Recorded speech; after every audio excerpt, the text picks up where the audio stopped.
we have the possibility of being able to use this, this webinar in the future as we are continuing to engage with other leaders across the 58 community colleges.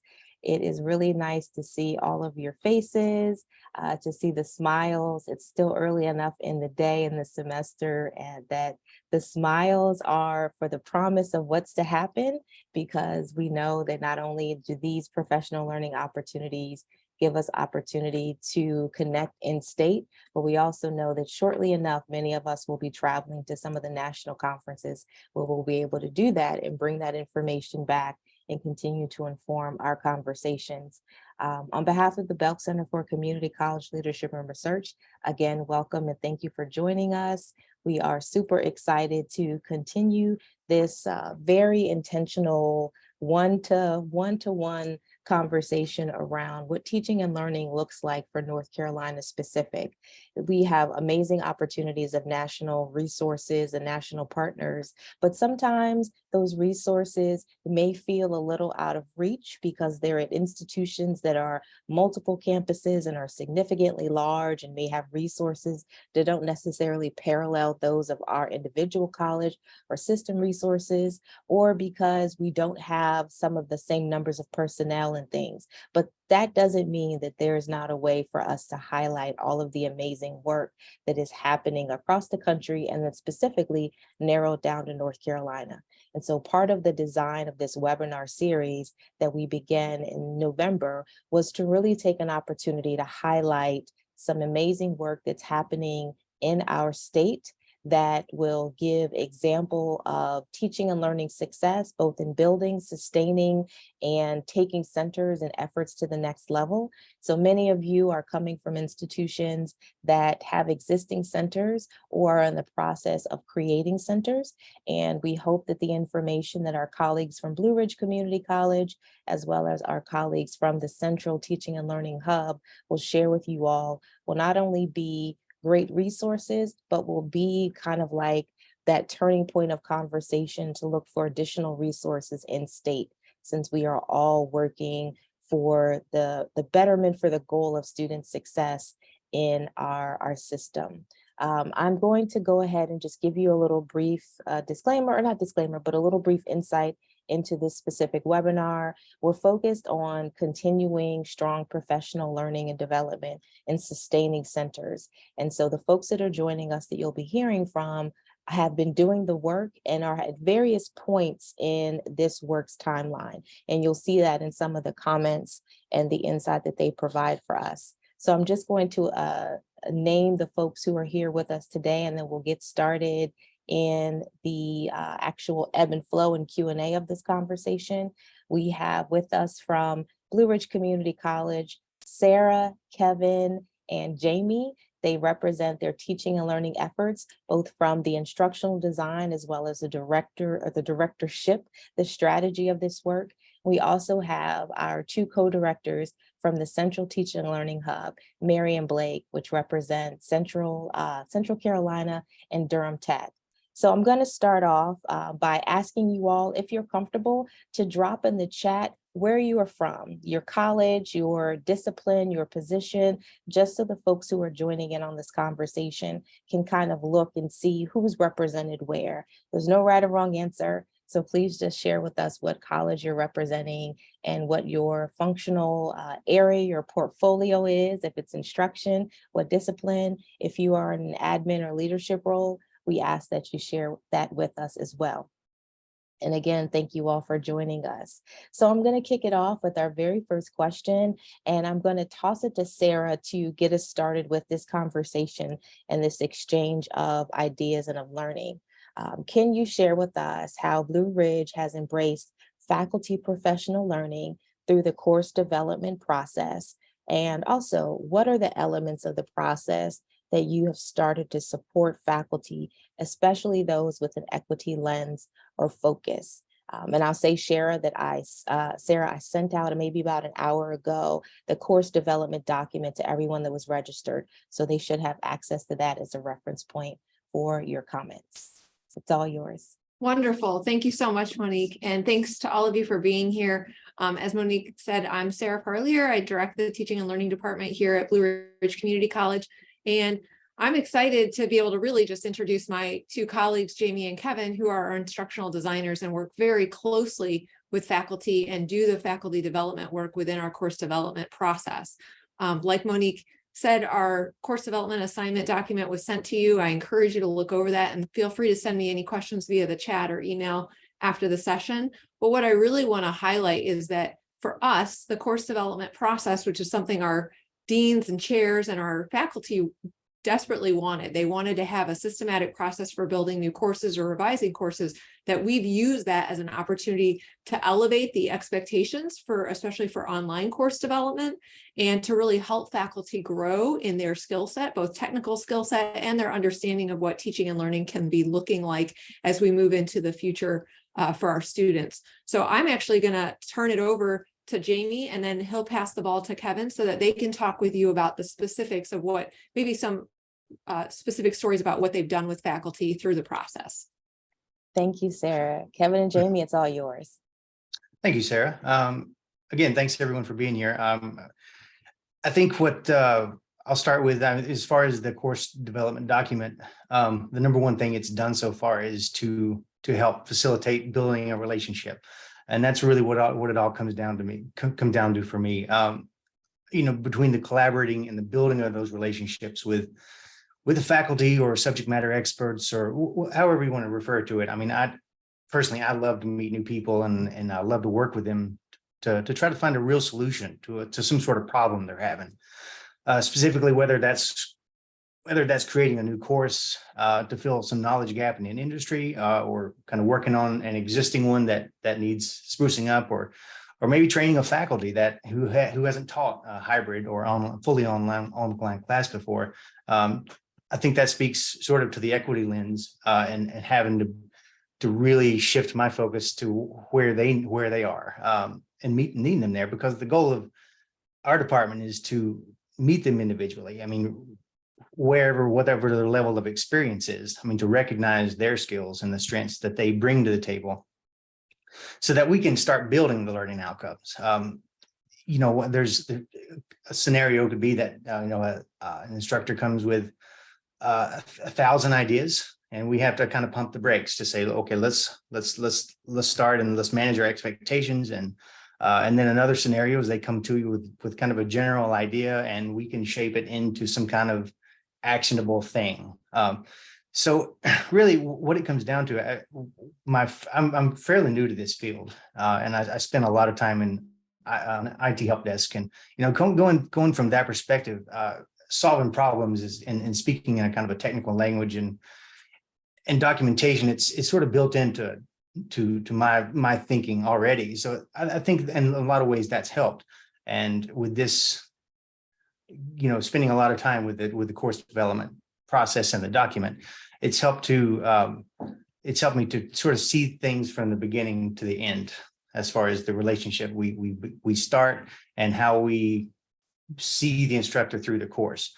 I always say, don't underestimate the phrase, we'll figure it out. I know a lot of when I meet with the instructor, actually, for example, I had a criminal justice course. This instructor had operated in a very high level in police administration for a lot of years. He had a wealth of experience, and our meetings were pretty funny, because I would have a Zoom screen, but he would have his work radio, he would have his work cell phone, he would have another meeting going. I mean, the guy was like a symphony conductor. He was just, every meeting was like just a lot of distractions, and which, we setting that up was a good thing. And sometimes we would be talking through his ideas for the course, and I found it really worthwhile just to leave space in that conversation.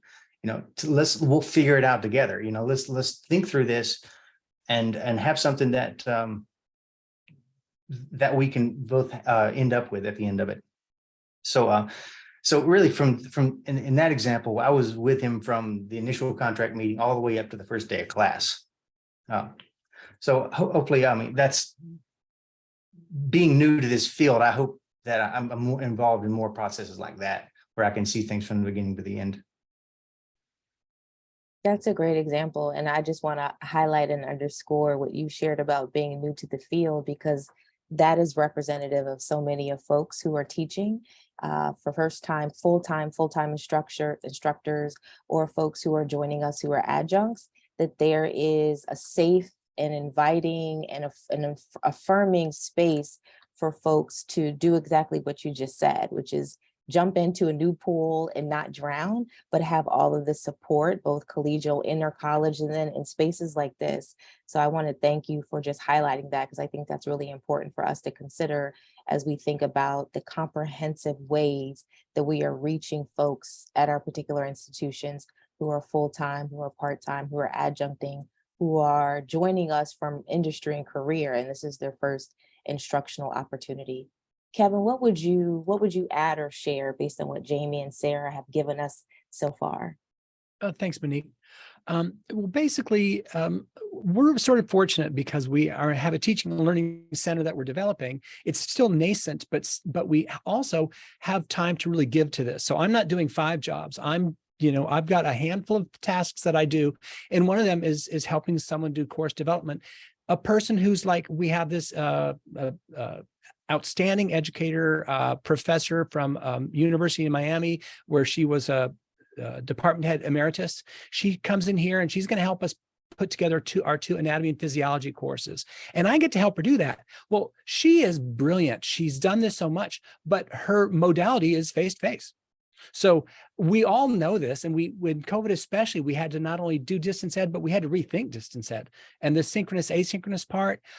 So I'm going to just show a couple of things real fast here, that solutions that I helped her come up with, because she is, as Jamie said, came in with 1,000 ideas and literally hundreds of pages of Word documents that served her really well in class, that we had to, okay, so, well, how are we gonna do that? Now I'm going to try to screen share, and it's embarrassing because I use Collaborate almost only because that's my deal. So can you perhaps enable my screen sharing real fast, Monique? I'm sorry for not asking that in advance. If you can't, I'll just skip it. No worries, I just did. You don't have access. Thank you so much. Okay, great. Let's see. So what I'm going to do is I'm going to share basically a couple of the tools we made. These are solutions that we gave to Sherry. And like I said, this is her right here. One of the things we bump into, and you guys have as well, is we have her content delivery method was lecture. But she also had these huge Word documents that she would give for notes. So what we did is we came up with this screen capture in our studio for her talking about her lectures were all put in here, embedded in this. But you'll see that not only do we have her terrific lectures that are done in our studio, but on top of that, we had to, how do we take these Word documents for notes and be able to grade them? So we embedded these Word documents right here, where you pull that up, and then what you're going to see is we decided to create scaffolded notes from those. So her students are taking those, they save them as PDFs, they upload them, and a student can verify they're actually doing the work, which is awesome. Now, this is going to be pretty speedy because I've only got a couple minutes. Another thing we did, we had to figure out how to share these resources. Well, she does all these PowerPoints, but we don't want to use PowerPoints for lots of reasons. So we converted them to Google Slides so the students can see them on their phone or this or that, also as downloadable PDFs. So on the Google Slides, they can see these same PowerPoints as a study material and resource sharing, but we're not giving them, clunky PowerPoints. But if they wanted that, we have a PDF version that you can download. So that was another solution we came up with her. So that worked out pretty well. And then the next thing we had to come up with these media anchors, because she uses lecture, but she also anatomy and physiology. She does dissections, and she shows the skeleton. I said, let's do it digitally. She said no. So what we did was we got in there and we set up a professional environment where she walked through and shared this with the students. So these media anchors are key to understanding this as the semester wears on. So we did this, and then in the second version, she does dissections.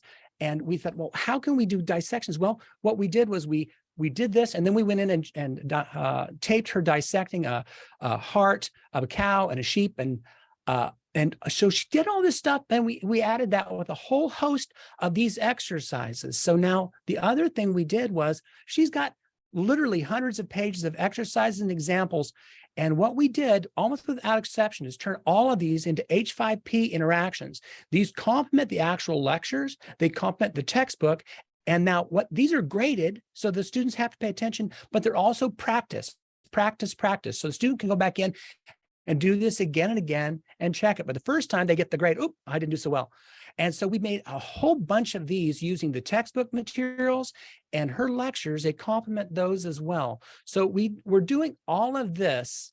And then, so we had all these examples. This is like categorization that she had in her pages and pages and pages, and turn them all into these activities that are mostly auto graded. So that's pretty cool too, because let's see, how do I stop sharing here? Somebody help me, Sarah.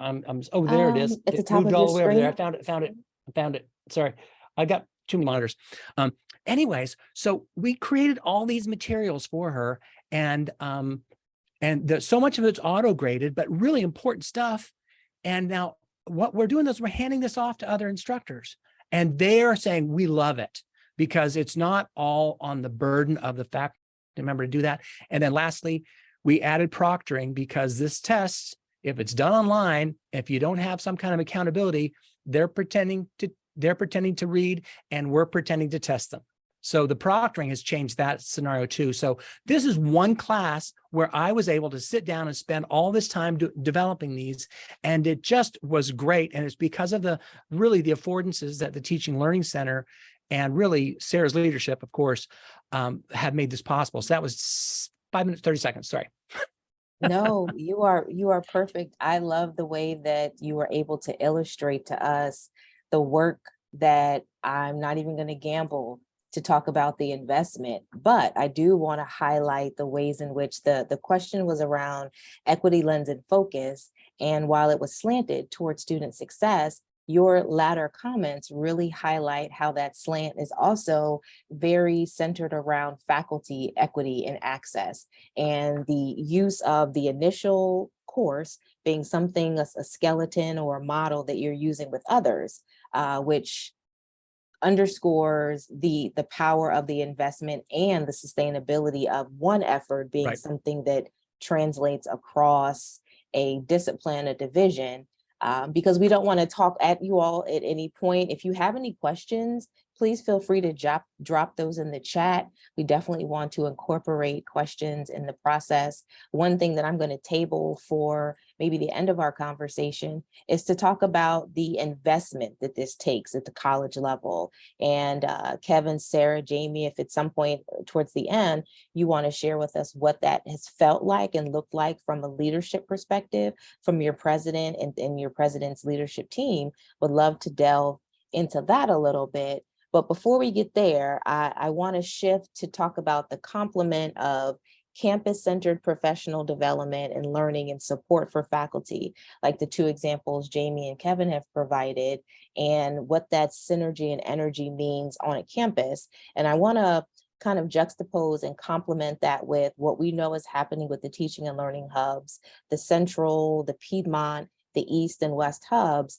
that cover all 58 community colleges. And so I'm going to look to Marye and Blake to tell us a little bit about that experience, and particularly what are the teaching and learning hubs? How are they complementary to more college-centered activities? How long has the hub been up and running?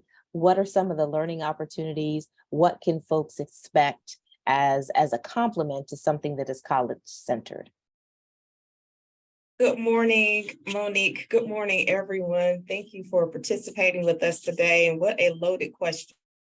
So glad to have Blake along with me as we kind of share some dynamics pretty much in terms of the work for the Central Hub. So representing Durham Tech, part of my role here is the Teaching Learning Center coordinator, and of course now / Central Hub co-director. And so coming into this work, it was like, oh yeah, this is what I love to do. I love to look at faculty development, staff development, professional learning opportunities. But then what I found or have been finding since 2021, it seems like a long time for some reason, Blake, I don't know. But I find that it has enhanced the work that I'm presently doing. It gives me fresh perspectives, ideas to take to our affiliate colleges. So we refer to the affiliate colleges as our professional learning leaders. And I'm going to just go out on a limb and say there are a couple of them that are in our presentation today. So we're certainly happy and would love to recognize them. I won't say their names individually, but thank you for sharing this experience with us, and feel free to jump in at any time, you know, if you say, oh, Mary, you forgot this point. But pretty much the collaboration has been identifying professional learning leaders on the 13 campuses that are affiliated with the Central Hub. And that was the fun part to me, because I love to, I'm going to echo kind of what I heard Jamie say a little bit. I love talking to people. I love working with people where I consider our colleagues. And one of these specific things is it's like talking colleague to colleague. There's some familiarity there. I also have a role as a faculty, have been for a number of years here at Durham Tech. So it makes it easier, and it's easy to understand where faculty are coming from, as well as staff, in terms of professional learning opportunities. So we meet or have met individually with those professional learning leaders, and as we call them, PLLs. And one of the main points I will say that kind of helped to the success of being able to obtain or identify those PLLs was communication. We just stayed consistent. Blake and I said, okay, how can we define our roles here with the Central Hub? What are our strengths? How can we pull on where we're skilled at? And I'm going to make Blake blush. He is our technology person. Like, he's the logistics for our registration and Zoom links, and as well as kind of helping to close gaps and things that I may be talking about. So that alludes to I'm the communication coordinator or communications person. So again, I love to reach out, very consistent in knowing that we all have busy schedules, whatever our scope of work is, but just staying consistent. And oftentimes I get the nicest messages back. I'm so glad you followed up with me, because I got caught up in doing several things. And so that helps to build the partnership, to help build the relationships at those particular colleges.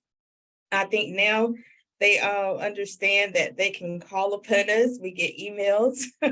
What do you think about this? Or is there another college, you know, doing that related to how they're trying to, again, customize or plug in professional learning opportunities at their specific colleges. So I think our message is going out pretty clear that, okay, the Central Hub, we can definitely rely on them to not only deliver professional learning opportunities, but also to help customize what we're already doing on our campus. We want it to be very clear in our communication that we're not here to replace what you're doing, but it's to enhance what you're already doing. And so I think that message was very clear as we're now moving into another year of the hub work.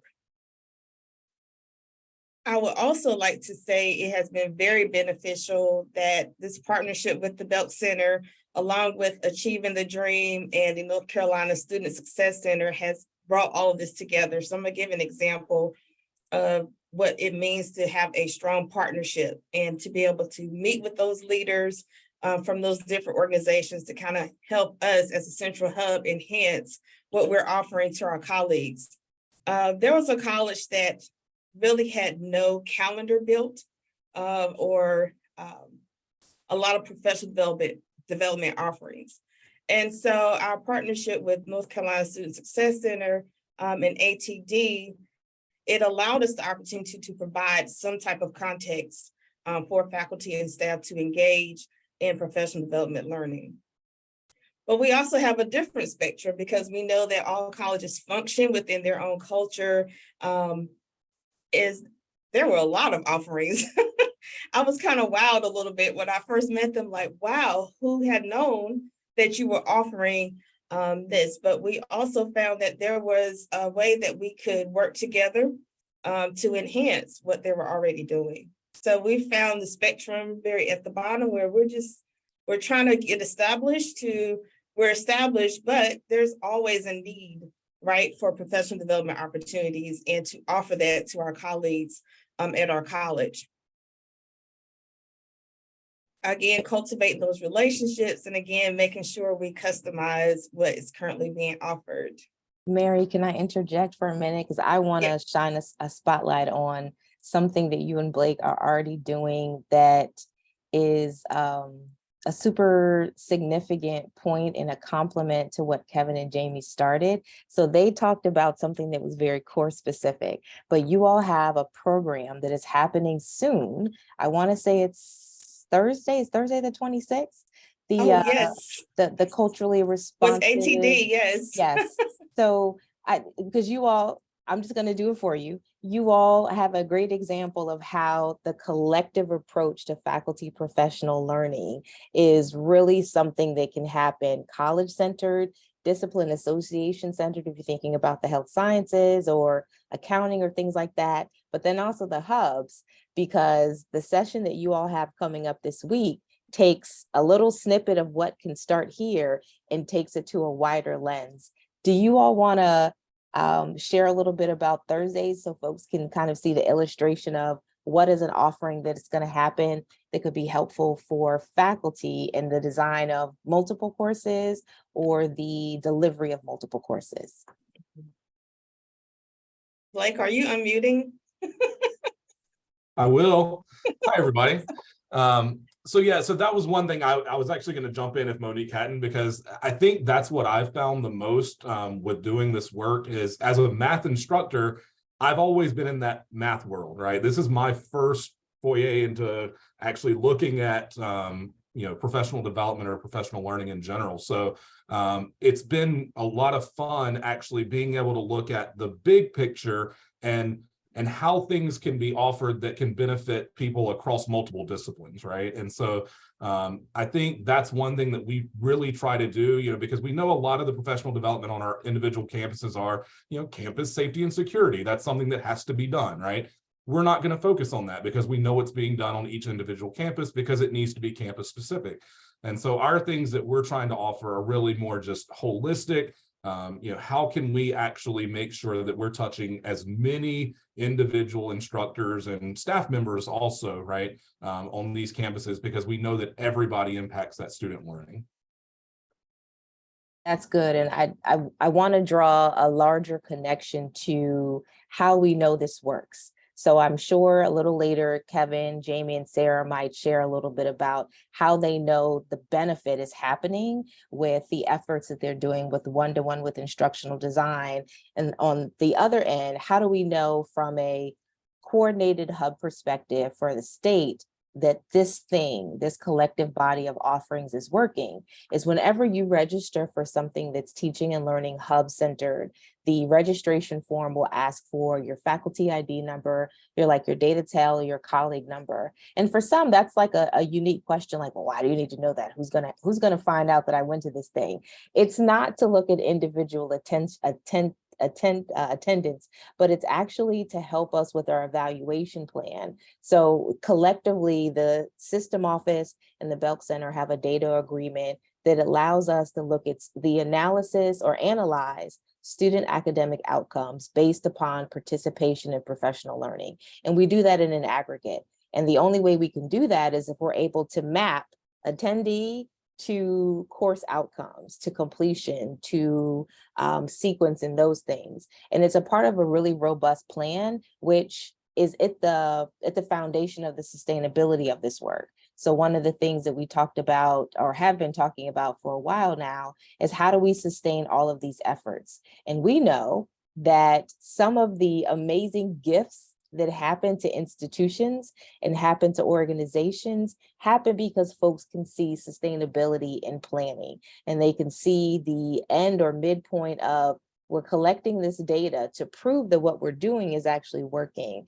And that's really critical to not only building, but sustaining, as well as sustaining financial support that is external to a college or external to an organization. We never know when the next Mackenzie Scott-esque person is looking and says, I've been saying some stuff about North Carolina. either through news press releases from a college, from the system, from the Belk Center, through social media. There may be someone here who's affiliated. You just never know who sees the work that's being done and how that work is going to be amplified, because we've been showing, here's why this works. Here is how this works. Sarah, I see you nodding. Did you want to jump in and provide any perspective about the way that sustainability takes place in what Blue Ridge is doing with instructional design and course design? Sure. Yeah. So one of the things I'll just mention is that was a charge that we were given early on, is we've got to figure out a way to do this that makes it sustainable financially and from a human resource perspective, because we are fortunate to have 2 instructional designers and we want to keep them and we can't overburden them because they actually do have other tasks that they're doing, staffing our teaching and learning center, working on individual projects. So when we look at the scheduling of course development, for example, I got an email 2 weeks ago from a chair. She sent me like 7 courses that they know because they just had new programs approved. These are courses that we're going to be looking to develop. And she was able to give me the timeline for when the development needs to take place, when they're first going to run. So getting people to plan ahead, take it back 6 months. I was having conversations with Dean saying we need at least 3 months notice, if not 6 months notice, so that we can schedule and plan for this. And then in terms of the sustainability of the process and for quality, we have in the past as a college, we have paid people to develop courses, and then the product has not been the quality that we wanted. And so then we paid somebody else to go in and develop or redevelop that course. What we're really working to do is ensure that that product is a high quality course that can be used by many instructors. That's one of the givens when they sign the agreement, is that they know that their likeness, their lecture videos, that those are going to be used in multiple courses, especially for adjunct instructors. And so when they finish that course, it's going to be something that we can share out and we can use for 2 to 5 years. Kevin has very strong feelings that, and I tend to agree, we should always be revising our courses. But if we're creating this really strong master course, we want it to last for several semesters. We do have signature points along the process so that we're going in and checking that quality is there. And it's stated in the agreement that they will not receive payment unless the quality is there. So as subject matter experts and faculty developers working alongside our instructional designers, we're making sure that it's sustainable schedule-wise, financially, and from a quality improvement process, that all of those expectations are being met. That is the exact answer to what would have been my third question, which is how is sustainability manifesting? And so you've given us a starting point.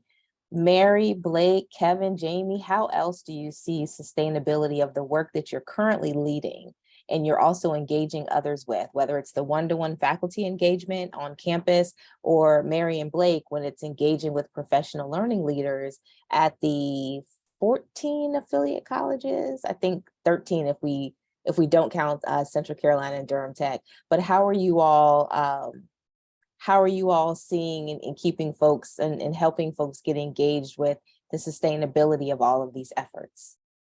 Yeah, Monique, I'll just throw out there, I feel everything is fair, functional, sustainable. That's what I go by. It's fair for the student that we're not asking too much. It's fair for our adjuncts that we're not asking them too much. The fact that is, and that the student is functional. They can operate within the course and the course is functional. And then sustainable, that's a term that can be used a lot of ways. For me, do we have adjuncts coming back to teach another semester? If it's fair and functional, sustainability means that we're not burning them out. So I just think that this course development that's done with a destination instructor in mind, it helps with sustainability. And the Teaching and Learning Center, one of our priorities, I think Sarah will agree with this, is making sure that adjuncts feel loved, because I feel they're put upon for really holding up the college at some level.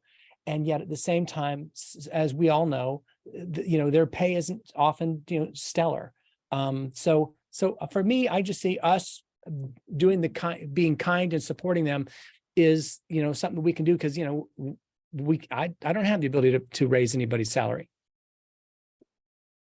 Nor do I. But if you caught the most recent Ed&C Awake 58 article this morning, you see there's some proposed change on the horizon that I know we're all excited to look forward to see after this next legislative session.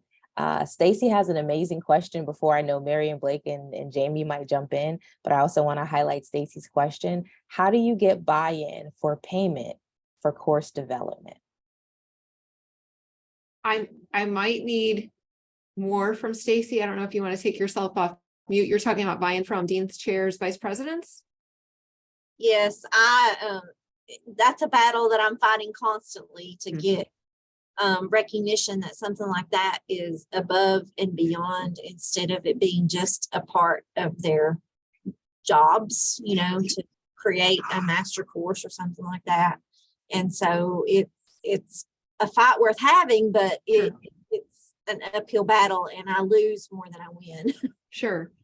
So I'll start with, there is a difference between asking a full-time faculty to do some course development and a part-time faculty. The course development process, I think, was designed because we saw so many part-time faculty engaging in course development, and we had to figure out a way to honor their time and their effort because they were not being paid to do it. And so we weren't really getting them to participate in it. And it was really stymieing our work to expand what the college could offer. You know, we have a very ambitious agenda to continue to build our community's knowledge base around specific workplace skills. And we want to offer these programs of study, and then we don't have subject matter experts who will help us build the courses. So the programming is terrible. I mean, that's not necessarily what was happening, but that was our fear. So we knew we had to have something that would be attractive for an industry person, a professional individual who is already giving us a lot of their time. I mean, teaching adjunct is essentially community service for some of our professionals, right? If we're going to make it worth their time, we have to pay them. So it actually wasn't a hard argument when it came to adjunct faculty.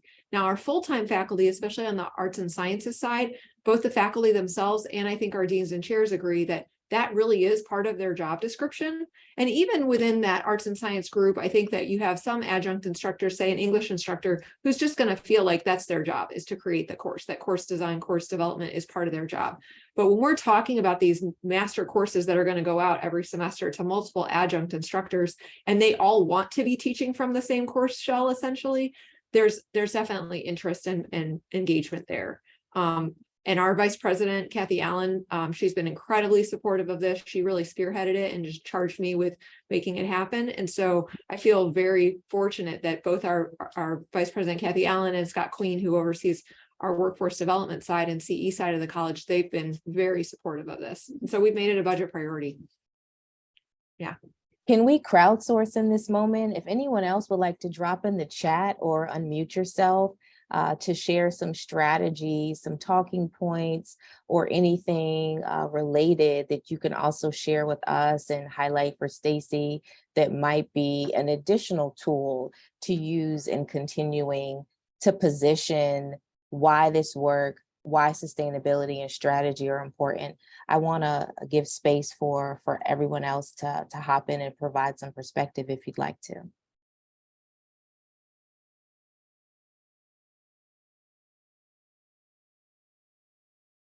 I just wanted to just to highlight, I think it's phenomenal work. I'm thinking about what Sarah just said, like, oh my gosh, it's powerful.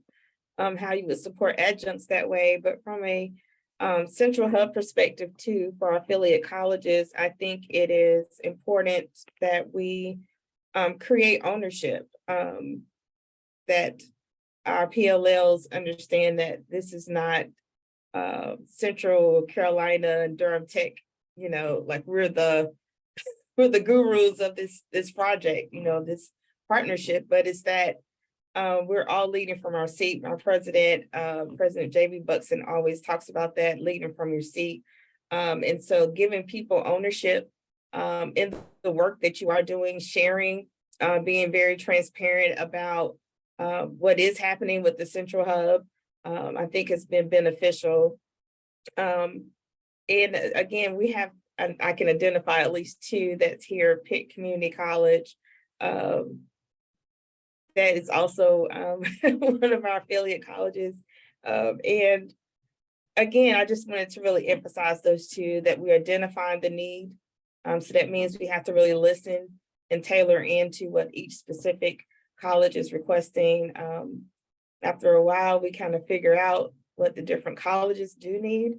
But just being able to make that bridge and keep it sustainable by making sure we're consistent in our communication and deliverables with our Zoom links and registration. It kind of just builds trust and that wanting to be a part of the Central Hub work. Yeah, before I go to Sarah, Marye and Blake, I want you to think about, as we look at like the next 20 minutes, think about what you would offer as advice or perspective about running an effective hub that really pulls a collaborative effort together.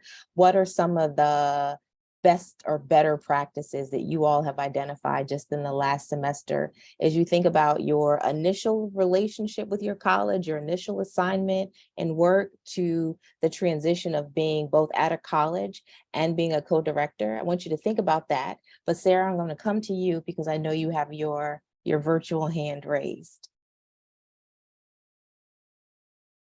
Oh, you're muted. I took my hand down but didn't unmute. I have a question for Marye and Blake. We're proud members of the West Hub, and I've been very involved with West Hub. So I'm asking a question from that experience. Do you all, Marye and Blake, do you all do like a planning meeting with your PLLs at the different institutions? Can you talk about how that has empowered them? Because I love the vibe you're giving off about bringing more voices to the table and letting them own it. I'm wondering what that actually looks like. Like, I'll say that we communicate a lot through email, and that could be something as simple as this is what we're offering the next month. Even though we know that CVent with the portal that we use, identify and let registrants know when it's coming, that's helpful. But just having the other side of it, because we have listened and gathered that a lot of the affiliate colleges have their own way that they communicate within their departments and to their college. So we try to just tailor as much of that to them too. So that might mean an extra email here or another link that they can plug in. But I'm going to go right back to the skill of just communicating and listening and just being able to effectively identify what each college has specifically said, this is what we need, and then making a deliverable on that. Yeah, that makes a lot of sense. I will share that in the West Hub, we did a July retreat, and it was an overnight experience. And I found it to be incredibly helpful to get together face to face with folks and have some like informal social interaction with them. It's really sped up our conversations when we do meet virtually every month. And during that retreat time, we were planning the year's professional learning. So they put us into groups and they had us devise some of the sessions. So we did collectively the heavy lift of planning the calendar for the year. So I just want to give a lot of credit to Elizabeth and Natasha, our two hub leaders, because I felt like that was a really great way to empower the professional learning leaders of our area. So, yeah. Thanks for shouting that out, Sarah. They won't say it, so I'll say it again, but Marye and Blake have a very similar experience that they are in the process of creating for Central Hub affiliate colleges.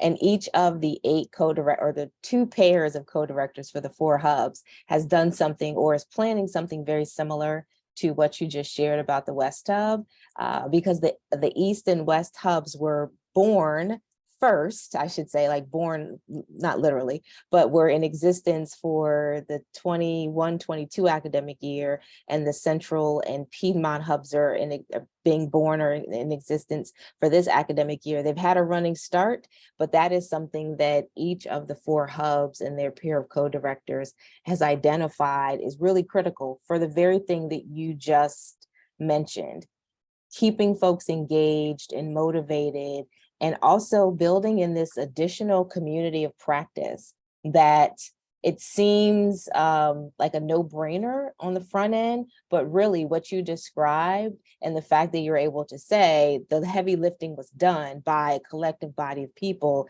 is exactly the benefit of that approach. Blake, did I miss anything? Or Marye, did I miss anything about how you all are engaging within the affiliate hubs and what that means for success, and any best practice ideas or recommendations you have for folks. No, I think you nailed it there, in terms of, we meet regularly with those PLLs, we communicate regularly, like Mary said. And we do have that in-person event that we're planning for later in this semester to bring everybody, as many people as we can get in person together, because I think that is important. The other thing I would add is, I think from beginning of last semester, where we didn't really know anything, right? And we didn't know who were the professional learning leaders, to now knowing, okay, we've got somebody that we can contact on every one of these campuses now. I think we've made great strides there, but also in terms of the offerings that we have for this semester compared to last semester. Last semester, it was pretty much either achieving the dream or mostly Durham Tech people, because that Mary knew everybody, right? And so, she was able to kind of pull from the resources that she already had. And now this semester, we're getting people from multiple affiliate colleges that know how to, demonstrate something in their field. And so I think that's the biggest stride we've made from last semester to this semester, is really getting that involvement from other campuses. And so I think to the sustainability piece, that's going to be key for us moving forward, so that we can make sure we're continuing to ramp up, right, and not kind of drop off, to make sure we can actually keep as many offerings offered as possible.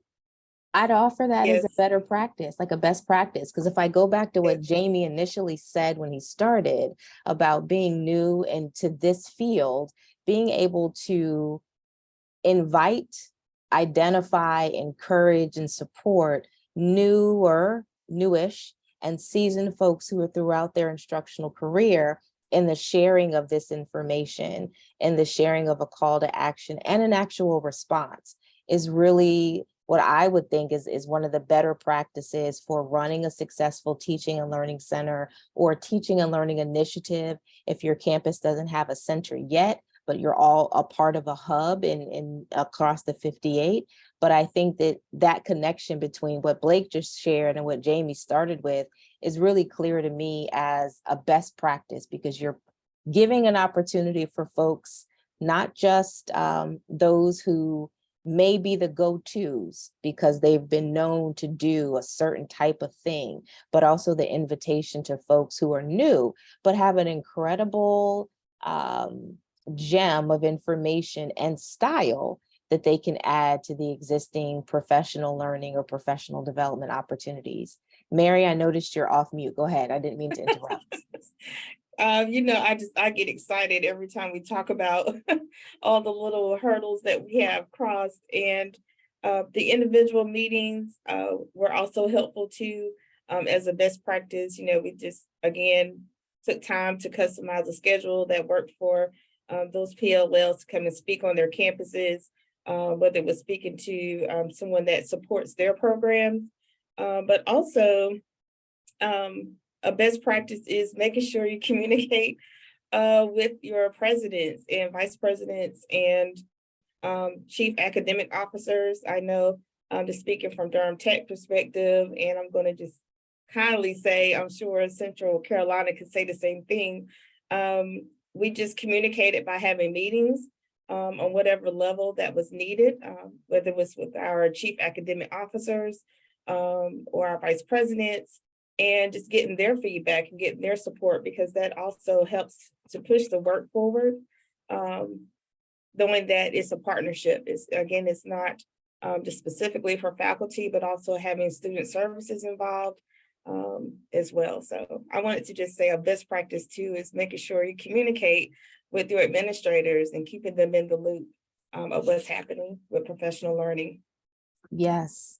In the comment, Chantel has also highlighted the momentum is the hubs, it's the college-centered work, it's using existing vessels that exist on your college, like Faculty Senate, if there is an internal newsletter, or if there is a listserv that is collectively organized by a specific body of instruction or course sequence, sharing across those avenues. Here's what's available to us that could be virtual, could be hybrid. One of the super things that's come out of all four of the hubs is the concept of learning labs. And so sometimes if a hub is offering a session virtually, there may be a college or two or three or four that says we're going to square away some time in a computer lab or a conference room, and we're going to watch virtually together so that we can work and ask questions of ourselves in real time. And then if we want to write in the chat or we want to unmute, we have that capability. So I think all of those things are incredibly important for starting and sustaining this work. Before we transition to the end of our time together, I do just want to offer this space for all of our guests, my colleagues at Blue Ridge and my colleagues in the Central Hub, to share any concluding thoughts or recommendations that you would have for this work and for the development and the sustainability of what you all have started, which is so incredibly important to student success. So whoever would like to drop another gem, you're welcome to unmute yourself. Hey, Monique, I think I'll kind of jump in on the sustainability piece that we were talking about earlier. I mean, as much as I would like to say my role is, the core of my role is design and instructional design, working in those software. Really, communication is the most significant part of that. Really, it's the key, as the nucleus. So, as I was saying earlier, these relationships that we're building, one of the most satisfying things that's happened when as I work with these faculty is to know to kind of witness this transfer of ownership as we go through the course, where it's like starting a new relationship. You're just kind of getting to know each other, and then as you kind of get through the weeds a little bit, it becomes really satisfying just to get into that routine and have them figure out what to expect at each meeting, and sort of, in essence, sort of teaching them how to fish. It really what it was. And so I want them to know that we each have an equal voice in that conversation, so that, and I'm as equally invested in that course as they are. And I think they, with the courses that I've done so far, we've managed to really hit that stride. Whether it happens at different times, but when it happens, it's kind of like teaching a young kid to play a trumpet. I mean, sometimes they just decide when they get that tone right. I was like, okay, now we can actually go forth and do some stuff. I was a music teacher in a previous life, so that's kind of on my head. So between that, the consistency and having regular meetings, we can set goals and prioritize our activities. I can kind of model some activities that I've done in other courses, and it's the whole idea of relationships. I mean, that's what's sustainable to me. That's how we and the teachers that I've worked with, they're ready to go on to the next course. That feels sustainable to me. And looks, it's just one fish in the ocean, but let's just keep doing this, and that's really one thing that makes my job so great, because we get to kind of not start the process over, but just continue the cycle. And if I can shout out for the work Jamie's done, he mentioned the police chief that he worked with on a course. That same individual sent us an email to the team talking about how great the course was when it ended, how he got feedback from his students that it was the best course they had ever taken online, how he loved working with Jamie. And that kind of extra communication to follow up with us, that was just his choice, because he was so overjoyed at the whole experience. That's the goal that we're mining for, right? When a faculty member walks away because they've had an exceptional experience, that's sustainable for us. That's something that we want to see. And we're building those relationships, we're building our brand, we're proving to folks that we're a trusted partner for them. Yes, and that sustainability translates to how instruction impacts students, their perception, their enjoyment, their confidence, their affirmation that insert any college is for them, and the completion is for them. Transfer, if that's what they choose, is for them. So it really is a relationship. Anyone else have any final words that you'd like to share with folks? If not, I'm going to turn it over to my colleague, Chantel, to give us an update on what's next. Hi, thank you. And thank you to everyone. I've just been so intrigued with the conversation. So thank you for your contribution today, and awesome work for what you're doing for all of our students here in North Carolina.